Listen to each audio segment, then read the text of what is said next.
Olá, Tutameia está ao vivo nesse 1º de maio de quarentena, oferecendo também para você uma edição especial de 1º de maio.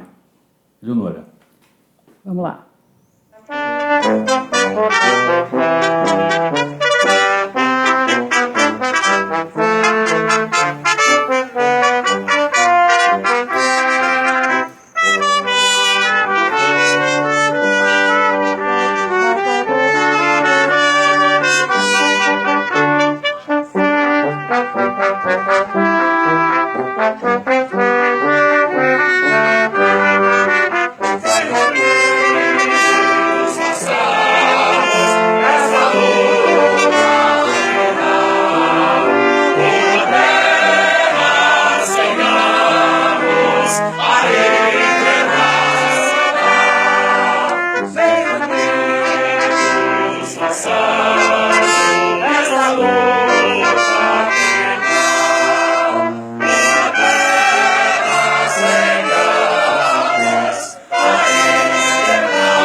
Então, pessoal, estamos aqui no 1º de maio. O Rodolfo está chegando aqui. A gente apresentou a Internacional, então, Rodolfo, pelo Coro Luther King, não foi? Coral Luther King. Luther King, regido pelo maestro Martinho Lutero, que nos deixou no mês passado, março, né? Uhum. Vítima do coronavírus. Essa apresentação do coral Luther King foi no pátio lá do prédio onde funcionou durante a ditadura do AICOD. Foi em 2015, no ato unificado Ditadura Nunca Mais. Então a gente trouxe essa gravação aí para começar esse nosso programa especial, mas o nosso presente de 1º de maio, se é que a gente pode chamar assim, né, é fruto do nosso métier. A gente vai trazer para você, traz agora para você, uma entrevista muito especial realizada pela Eleonora por e-mail. Ela conversou com o economista François Chesnais, que é professor emérito da Universidade de Paris 13. Ele é um grande crítico do neoliberalismo e estudioso do processo de financiarização do capitalismo à luz da obra de Karl Marx. Foi também economista-chefe da OCDE, que é a Organização para a Cooperação e Desenvolvimento Econômico. Bom, essa conversa foi uma entrevista muito especial, você pode perceber pelo calibre do entrevistado, que a Eleonora já tinha tido contato com ele no início dessa década, não é? Sim, a gente tinha feito uma entrevista com ele, também por e-mail, em 2011, quando começaram os protestos, enfim, toda essa tumulto aí da chamada Primavera Árabe e a crise, né, os efeitos da crise de 2008. Depois a gente se encontrou na USP, num evento promovido pela professora Leda Paulani, e o François Chesnais é um especialista em finanças, né? Na finança mundializada. Aqui tem um livro dele. Que eu ponho, né?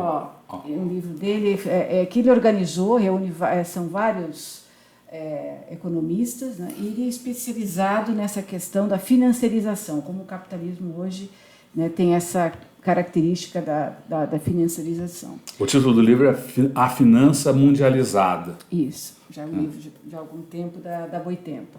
Bom, então agora a gente mandou umas perguntas por e-mail, ele está com 86 anos, né, em Paris, e respondeu as perguntas, foi muito gentil, mandou algumas emendas e foi sempre muito bacana aí na conversa com a gente por e-mail. E a gente, então, fez a tradução e tivemos o apoio, né, na revisão dessa tradução que eu fiz da professora Rosa Marques, que é a quem a gente agradece. E, enfim, vamos lá, Rodolfo? Antes lembrar que esse nosso especial aí, claro, com as músicas e essa entrevista e mais coisas que a gente está guardando para o final aqui, tudo isso fica disponível para você rever, discutir no nosso canal de vídeo, o Tutameia TV, no YouTube. E o nosso trabalho está ancorado no site Tutameia, o endereço é tutameia.jor.br. Ao visitar nosso canal, se inscreva no canal e clique na sinetinha para receber notificações de novos vídeos. Bom, a gente vai ler a entrevista, isso, mas ela vai estar daqui em instantes no nosso site. O texto integral. Quem quiser acompanhar, enfim, ter a leitura do texto em texto, né? Está lá no nosso site. E a gente vai fazer então aqui o estilo o jogralzinho que a gente já fez outras vezes e funcionou. Espero que você goste e dê para acompanhar direito aqui o pensamento do professor François Chesnais, que foi entrevistado pela Leonor. Então, e a discussão, claro, é o mundo de hoje, a economia do mundo sob a pandemia, causas desse problema, quão grave é a crise e para onde a gente vai. Bom, vamos lá para as perguntas e as respostas do François Chesnais. Quão grande é a crise? A comparação com 29 faz sentido? Há outra comparação possível para esse momento? Perguntamos. E a resposta de François Chesnais. A comparação com 1929, a grande crise, né, a grande depressão, é cada vez mais pertinente. Antes de chegar a esse ponto, é necessário começar por enumerar as mudanças nos parâmetros em comparação com a crise econômica e financeira de 2007-2009, que começou sob a forma de uma crise financeira colossal, com a falência do Lehman Brothers sendo o seu momento mais dramático, antes de se espalhar para a produção e o comércio mundiais.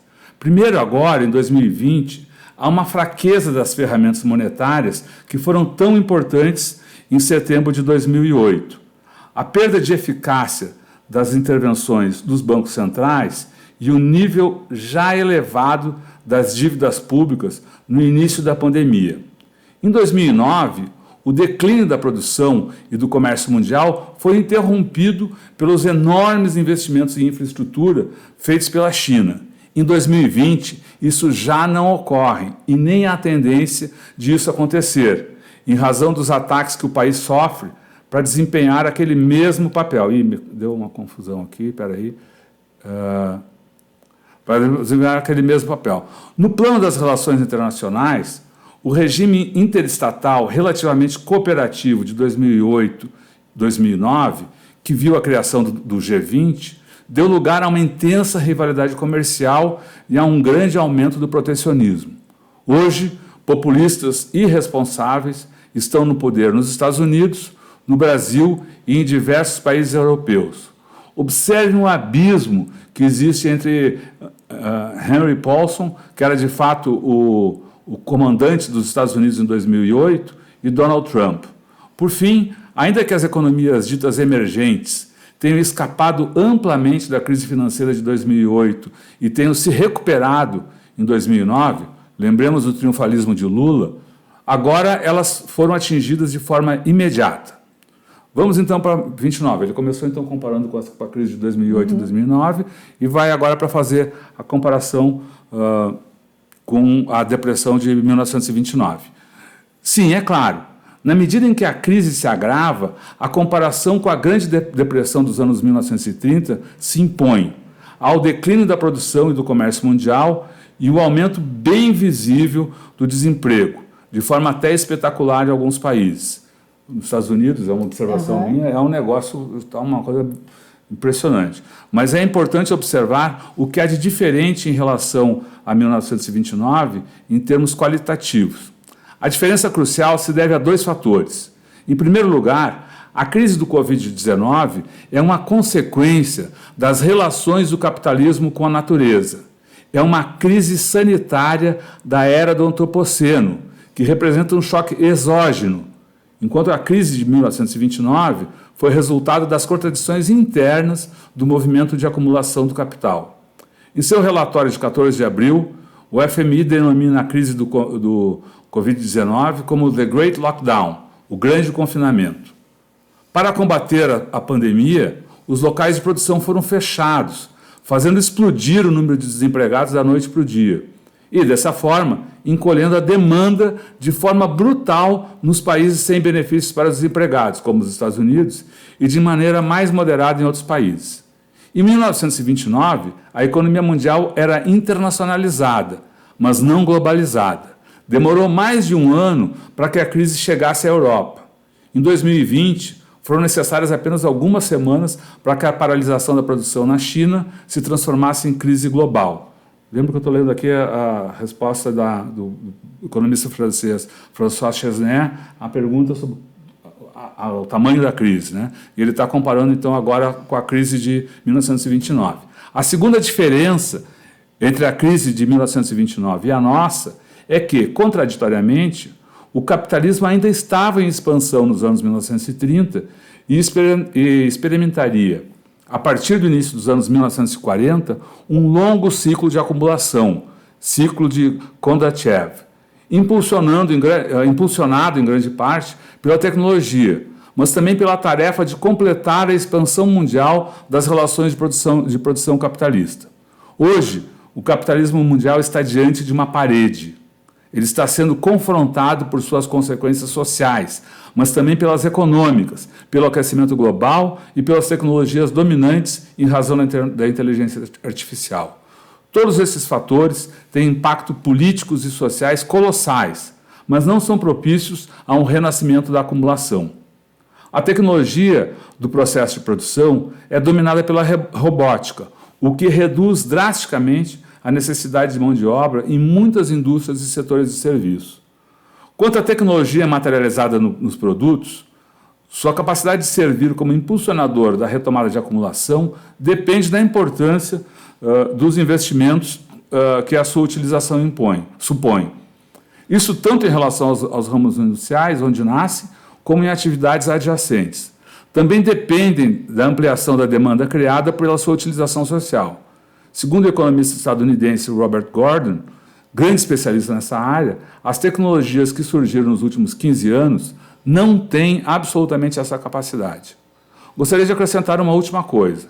Na década de 1930, a obrigação de cada país de se defender sozinho dos efeitos da crise deu aos grandes países semicoloniais da América do Sul, Brasil e Argentina, uma oportunidade, com Vargas e um pouco mais tarde com Perón, para se libertar um pouco da dominação dos Estados Unidos e de se envolver num primeiro período de industrialização, de construção de uma economia nacional. Hoje, ao contrário, esses países estão enredados em formas de dependência do mercado mundial, exportação de matérias-primas, e a finança, fuga de capitais, que os tornam muito vulneráveis. Esse é um ponto importante aí da entrevista. Bom, aí outra pergunta que a gente fez. Quais os impactos da crise na economia mundial? Então, vamos lá. Deixa eu ajustar aqui. Responde, então, o François Chesnais. No futuro imediato e nos próximos meses, o grande confinamento continuará arrastando os países, um após outro, de forma mais profunda para uma recessão dentro de uma economia totalmente globalizada, mas fortemente hierarquizada. O colapso dos preços de petróleo, devido à forte queda da demanda, acelerou essa recessão, né? Em suas previsões para a economia mundial, publicadas no início de abril e considerando a hipótese de uma diminuição da pandemia de Covid-19 no segundo semestre deste ano, o FMI prevê uma contração de 3% no PIB mundial e de 11% no comércio mundial. A OMC é muito mais pessimista e prevê um recuo do comércio mundial de até 32%. A hierarquia dos países é decisiva. Em 2019, a participação dos EUA, dos Estados Unidos, no PIB mundial era de 15%. A da União Europeia é de 16% e a da China de 18%, isso aí em 2019. A China teve a maior parcela das exportações mundiais, com 17%, seguida pela União Europeia com 16% e os Estados Unidos com 14%. No lado das importações, tivemos os seguintes números: Estados Unidos, 18%, União Europeia, 15% e China, 12%. Os países mais afetados pela recessão de 2020 serão os da zona do euro, com uma contração de 7,5% negativos, a contração, né? 7,2% negativos para a França, seguido pelo Reino Unido, 6,5% negativos, e pelos Estados Unidos, 5,9% negativos. O desemprego poderá aumentar em 40% neste ano na zona do euro, passando de 6,6% da população ativa em 2019 para 9,2% dessa população economicamente ativa em 2020. Nos Estados Unidos, o desemprego pode até triplicar, chegando a 10,4%. Somente os países emergentes da Ásia terão um crescimento de 1%, incluindo a China, que pode esperar um aumento de 1,2% em seu PIB, marcando, no entanto, um declínio muito acentuado após o 6,1% de 2019. A África subsaariana experimentará um crescimento negativo de 1,6%, com risco de uma crise alimentar. A possibilidade de eles sofrerem uma recessão ainda mais brutal não está excluída. Todos os economistas, pensadores, intelectuais, estadistas estão extremamente preocupados com a situação da África, da África que vai emergir aí depois da pandemia, que até agora não se tem nenhuma avaliação mais sólida para como pode ser o desenrolar disso, né? Bom, daí a gente fez aquela pergunta que a gente está ouvindo aqui, né? Ouvindo em muitos lugares, né? Muitos apontam que a crise atual vai enterrar as ideias neoliberais e que o Estado vai voltar a ser considerado essencial na condução do enfrentamento da crise. Perguntamos, isso faz sentido? Está certo de pensar assim? E ele responde, François Chesner responde: atualmente isso é verdade, sem dúvida. Em todos os aspectos sanitários da crise, a grande maioria dos governos foi forçada a intervir, abandonando suas abordagens neoliberais. Na introdução e no capítulo 1 do relatório de abril, inteiramente consagrado ao combate à pandemia, o FMI pede, de forma imperativa, que os governos assim procedam. Os países em que essa intervenção não teve o vigor necessário ou sequer ocorreu foram penalizados pelos mercados financeiros, como nos casos do Brasil e do México. No plano econômico, na introdução do relatório, o FMI exorta os governos dos países avançados a usarem a política fiscal o quanto for necessário para financiar a luta contra a pandemia, tanto do lado da oferta, para ajudar as empresas a evitar que haja muitas falências, quanto do lado da demanda, compensações pelo desemprego decorrente do confinamento. Bom, daí perguntamos para ele. O atual arranjo... Desculpa, só fazer um parênteses aqui para lembrar o Brasil. Né? Essas receitas, né, que de certa forma estão sendo estão sendo apresentadas ao governo, definidas no Congresso Nacional, e notadamente, talvez uma das mais importantes seja a da renda mínima emergencial, né, e elas estão sendo boicotadas diariamente pelo governo federal, sabotadas, quer dizer, foi uma decisão tomada pelo Congresso, aprovada, sancionada pelo presidente da República, né? Teve uma longa negociação entre os... Demorou muito para isso acontecer. Depois a tal da assinatura também, nego enrolou o que pôde, finalmente foi sancionada, e agora, depois da lei sancionada, que ela deveria estar sendo aplicada os valores sendo distribuídos à população, eles estão sendo distribuídos à população, mas de forma a conta-gotas, né? E colocando o pessoal que tem direito de receber esses benefícios que não são para eles, esses benefícios são para a sociedade brasileira, porque a sociedade brasileira precisa que esse povo coma, que esse povo trabalhe, que esse povo compre. Né? Que vivam, né? Que vivam. Né? É da vida quem está falando. Então a concessão desse benefício está sendo feita a conta-gotas, impondo uma série de barreiras, de restrições. Obrigando as pessoas a ficarem em filas.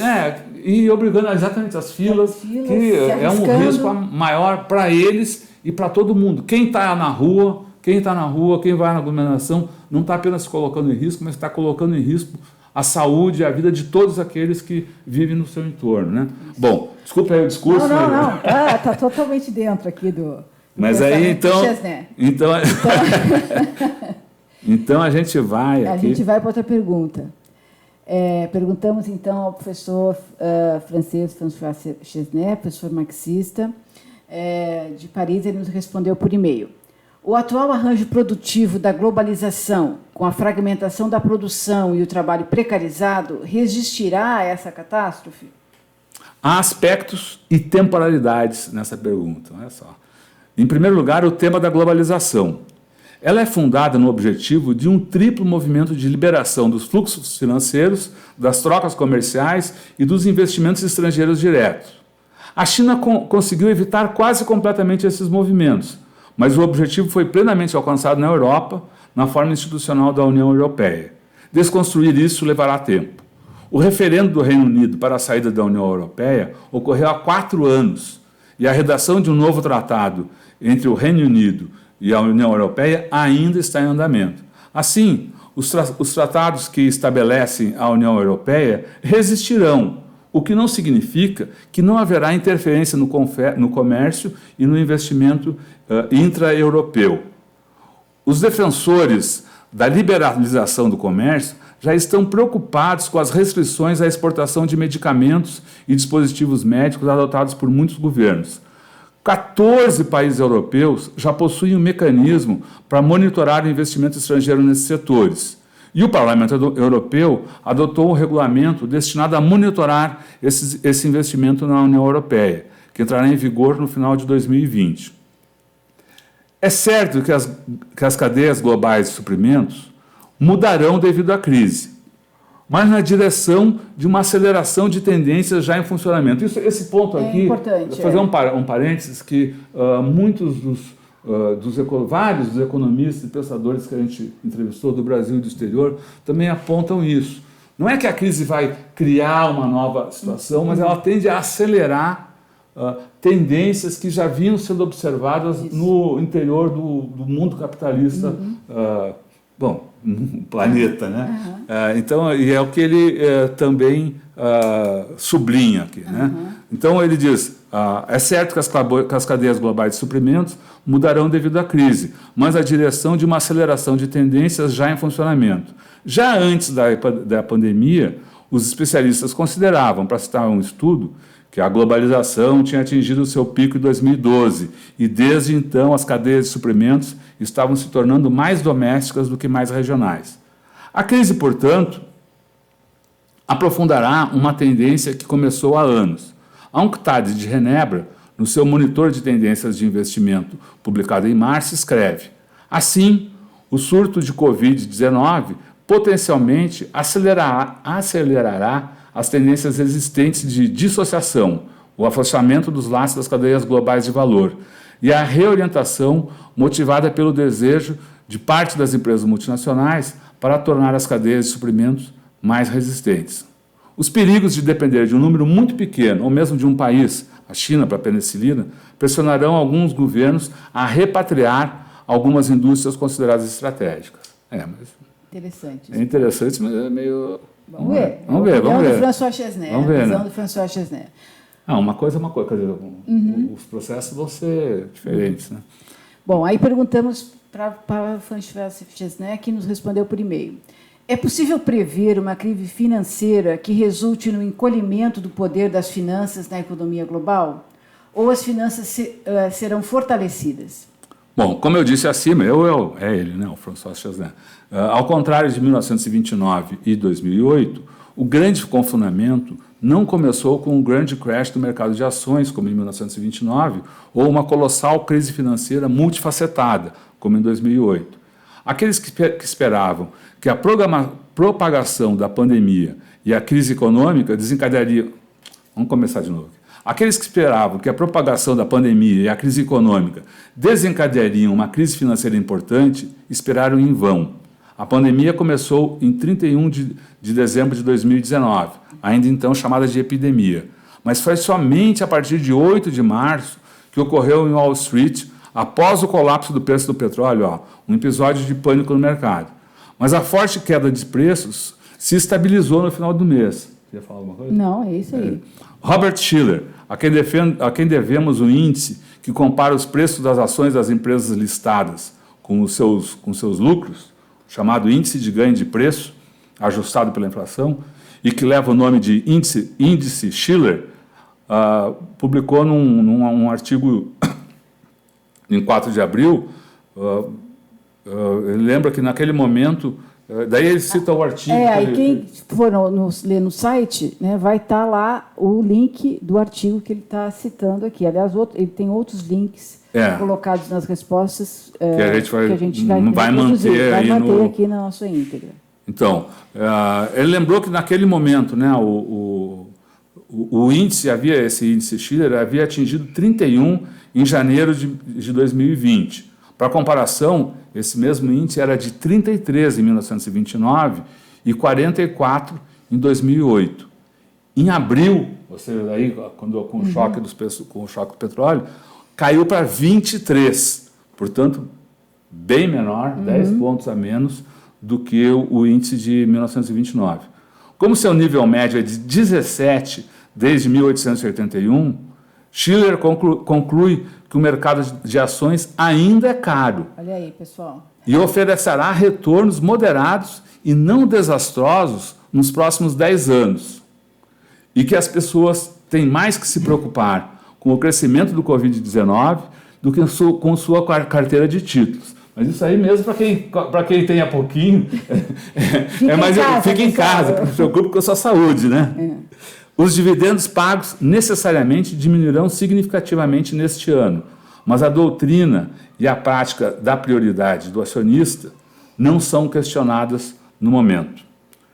Aí ele segue aqui. Segue François Chesnais. Como em 2008, não haverá aumento da concentração no setor bancário. O oligopólio bancário global permanecerá igual, com a diferença de apenas alguns detalhes. No entanto, esse não será o caso em outros setores de serviço, principalmente nas companhias aéreas e de frete marítimo, assim como em muitos outros setores em que a crise relançará a concentração. A gente já está vendo agora o choque que esse setor está sofrendo. Né? Lembrando, já que nós estamos falando de petróleo, um parêntese aqui também, na entrevista que a gente fez com o Sérgio Gabrielli, que está no nosso canal, no nosso site. Tutameia TV. No Tutameia TV. Isso. E eu falei Tutameia TV? Não, estou falando no nosso canal. Nosso canal, Tutameia TV, vai lá e se inscreva e toque na sinetinha.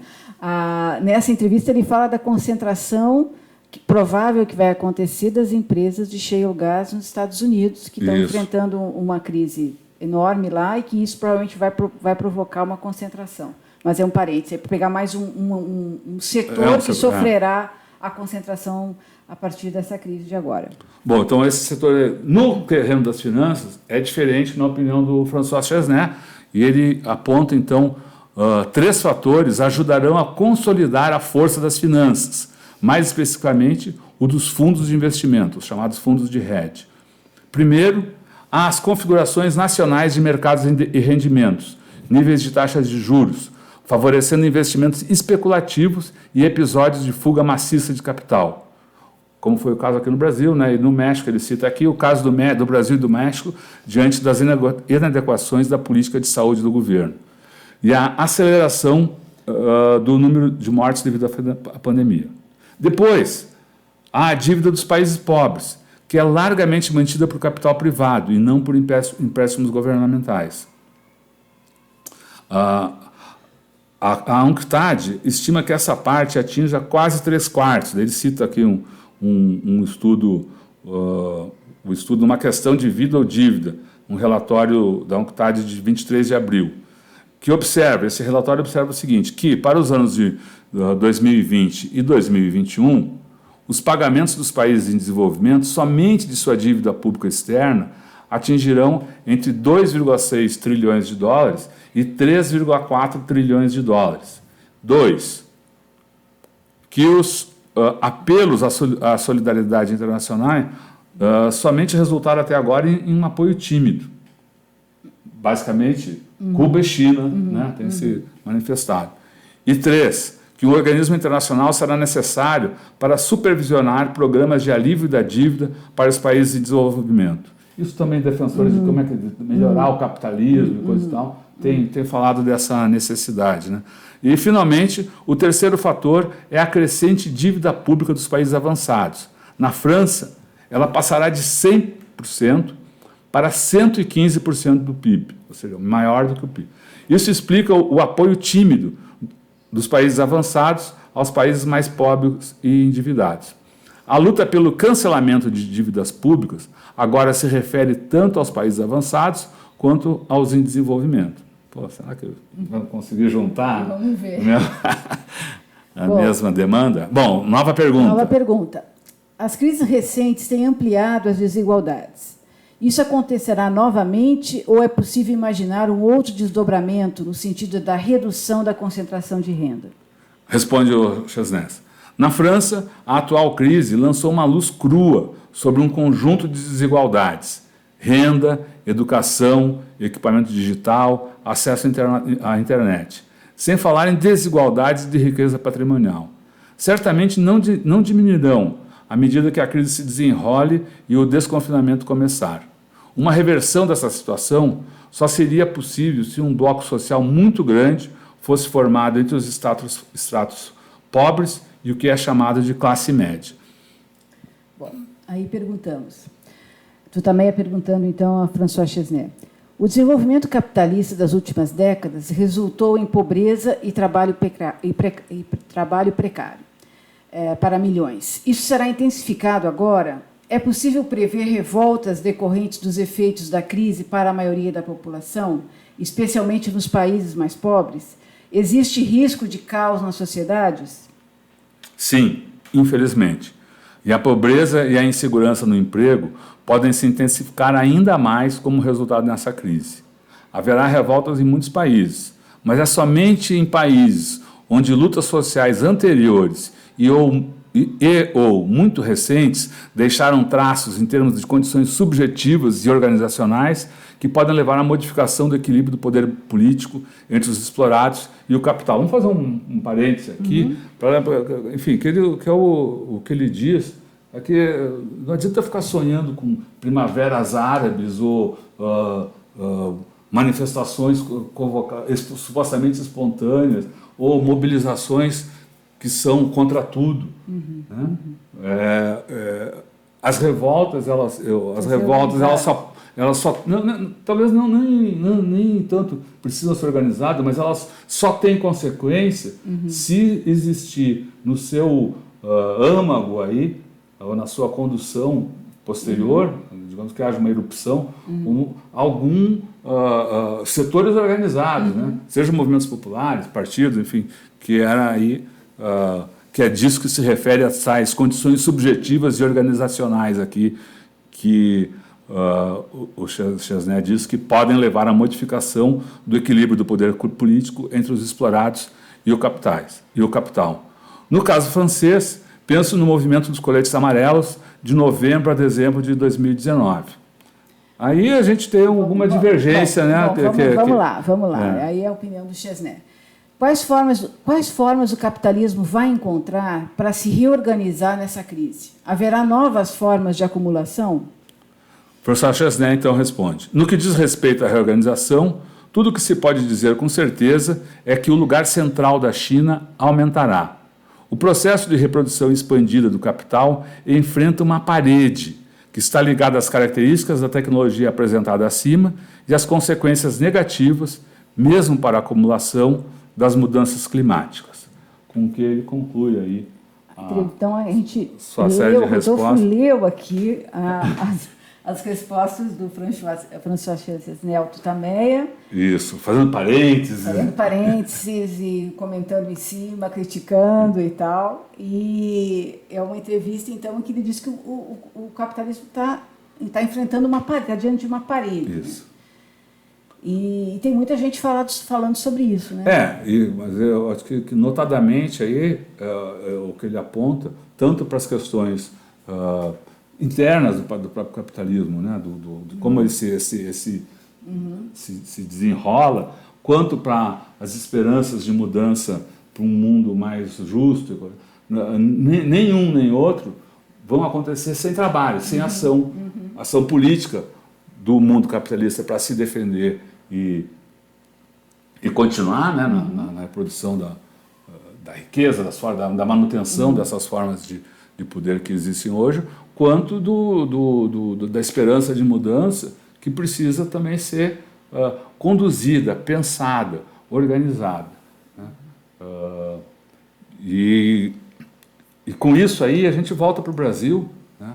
Estava falando de lutas organizadas. Eu queria lembrar que hoje está acontecendo, desde 1º de maio, acontece uma celebração, né? Uma homenagem ao trabalhador, ao trabalho, ao Dia do Trabalho, uma celebração organizada em conjunto, em unidade, pelas frentes Brasil Popular e Povo Sem Medo e pelas centrais sindicais. Né? Vai ter já estão acontecendo algumas apresentações musicais e culturais. Mais para o início da tarde vão acontecer também as mensagens das lideranças políticas. Né? Você tem uma série de sites que está transmitindo ao vivo isso. Sei lá, talvez da TVT aí, acho que eles é que estão fazendo a emissão central, então o site da TVT é legal de visitar para isso. E uma das mensagens que vai ser divulgada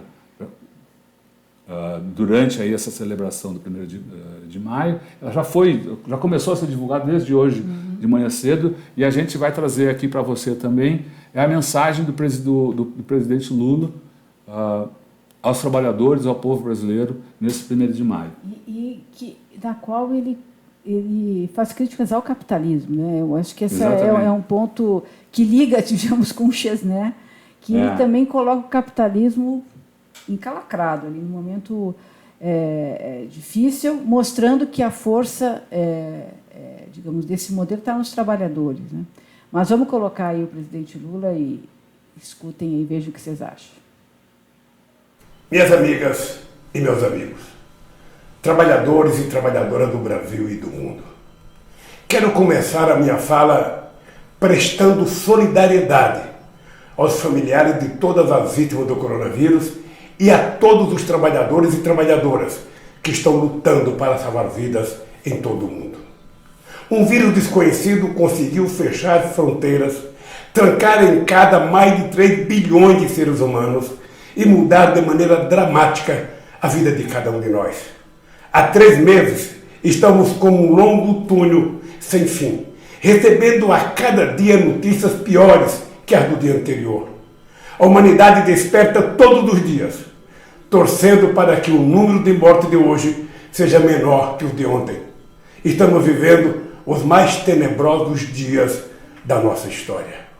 O vírus que ataca todos indistintamente mostrou que a raça humana não é imortal e pode até desaparecer. A história nos ensina, porém, que grandes tragédias costumam ser parteira de grandes transformações. O que nós esperamos, o que eu espero, é que o mundo que virá depois do coronavírus seja uma comunidade universal, em que o homem e a mulher, em harmonia com a natureza, seja o centro de tudo, e que a economia e a tecnologia estejam ao serviço deles e não o contrário, como aconteceu até hoje. No mundo que eu espero, depois da tragédia do coronavírus, o coletivo haverá de triunfar sobre o individual. A solidariedade e a generosidade triunfarão sobre o lucro. Um mundo em que ninguém explora o trabalho de ninguém. Um mundo em que se respeita as diferenças entre um e o outro. Um mundo em que todos, absolutamente todos, dispõem de ferramentas para se emancipar de qualquer tipo de dominação ou de controle. Mas as grandes tragédias também são reveladoras do verdadeiro caráter das pessoas e das coisas. Não me refiro apenas ao deboche do presidente da República com a memória de mais de 5 mil brasileiros mortos pelo Covid. A pandemia deixou o capitalismo nu. Foram necessários 300 mil cadáveres para a humanidade ver uma verdade que nós, trabalhadores, conhecemos desde o dia em que nascemos. A tragédia do coronavírus expôs à luz do sol uma verdade inquestionável. O que sustenta o capitalismo não é o capital. Somos nós, os trabalhadores. É essa verdade, nossa velha conhecida, que está levando os principais jornais econômicos do mundo, a Bíblia da elite mundial, a anunciarem que o capitalismo está com os dias contados. Está mesmo, está moribundo. Está nas nossas mãos, nas mãos dos trabalhadores, a tarefa de construir esse novo mundo que vem aí. O Brasil sempre foi uma terra de esperança. Apesar das extremas dificuldades, nós que nascemos e vivemos aqui, soubemos enfrentá-las e soubemos nos reinventar para crescer. O ódio e a ignorância se alimentam um do outro e são o oposto do que vai na alma brasileira. Como brasileiro, tenho a certeza que sairemos dessa tragédia para um mundo melhor, para um Brasil melhor. E é agora, em plena tempestade, que os brasileiros revelam o que são, o que somos: generosos, tolerantes, solidários.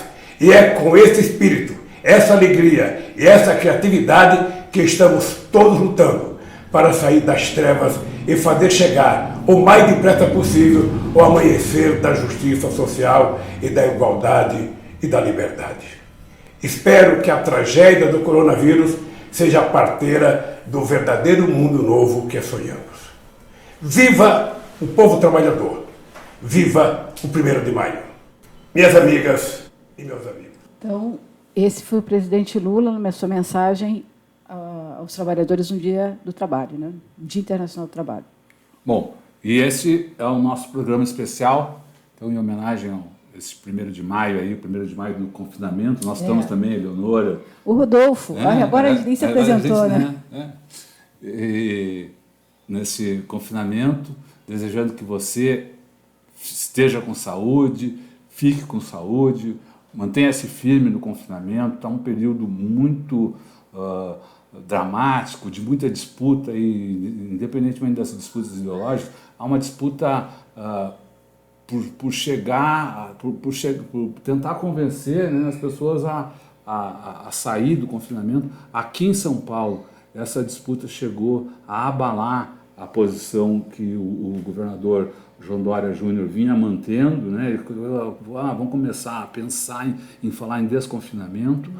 Simplesmente falar isso, né? Vamos pensar, já fez com que nos últimos dias aí aumentasse o movimento em São Paulo, com as consequências desastrosas que vocês já devem ter visto aí. Os números da cidade nos últimos dias foram absurdos, muito ruins, o que levou o governo a voltar atrás nisso, e dizer que governo do Estado, né, e dizer que não dá mais, não pensa em data de desconfinamento. A prioridade é tentar, de novo, diminuir a velocidade da propagação da pandemia e tentar conseguir tratar os que estão afetados brutalmente sobre isso. O Brasil, você viu aí, já passou o número de mortes da China, acho que já passou o número de casos também. Né?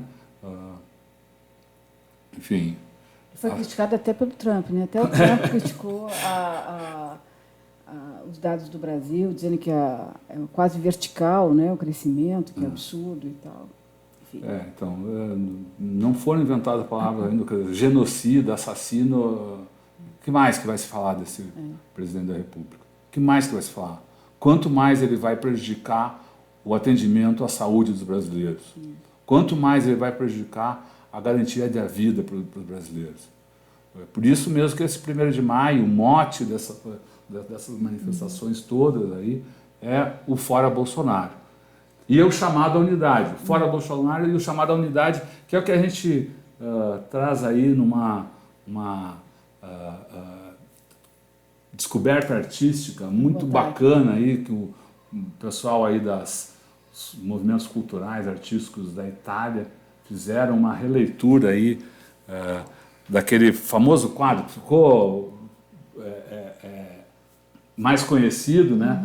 Como depois de usado como cartaz do filme Novecento, lá, do Bernardo Bertolucci, mas é um quadro do Giuseppe Pelisa Dalvopedo, de 1901, e se chama O Quarto Estado. Aí embaixo, na parte de baixo. Na parte de baixo, né? Então, isso aí foi feito uma releitura, separados, mas unidos sempre, né?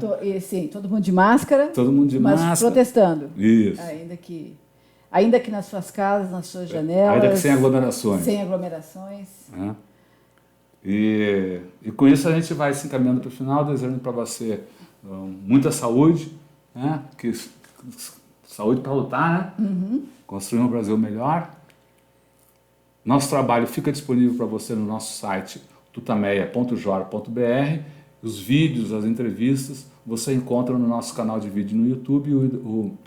É só colocar no seu buscador Tutameia TV, com o que a gente vai lá, se inscreva, tecle na sinetinha. Aqui o Tutameia. Tutameia, isso aí. Um gole de Tutameia. Então tá, pessoal. Tchau, pessoal. Tchau, tchau.